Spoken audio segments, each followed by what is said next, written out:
Harakan Trangsi Langsa. Enter.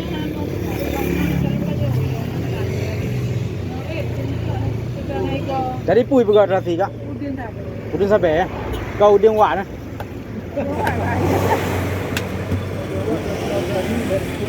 Keren berapa ni? Dua buah ni. Bukan? Dua buah.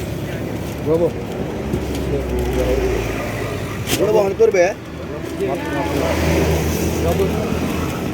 Mantap lah pak. Saya yang pun lah. Hai.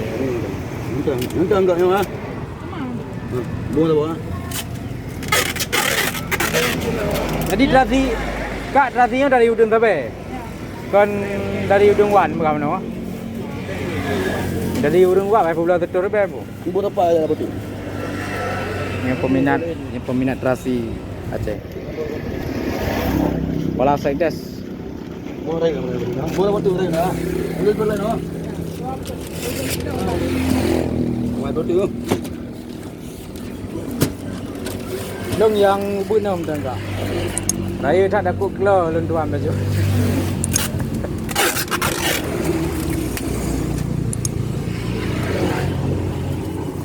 Nyo kicau kah? Nyo bu.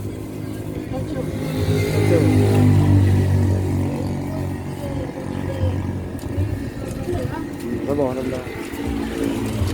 30 ni. Kicap. Nyo benda tebak kau? Nyo teplo. Lo nyo tebak. Pai halim juga je, jadi angin. Nyo bapak ibu mana belah? Janganlah bapak ini naikin di YouTube.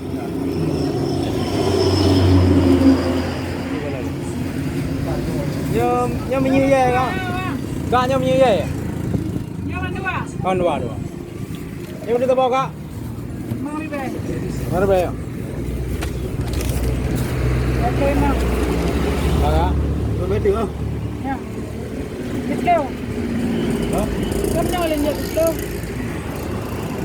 Rumah kerung rara-rara kak?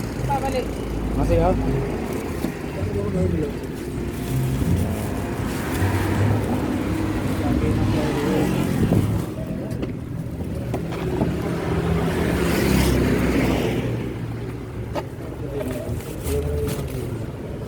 Ya, peminat.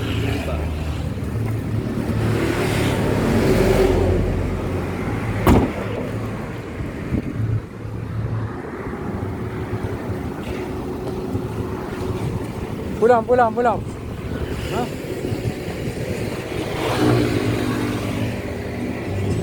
Ya, nyala nengkol ni. Belum.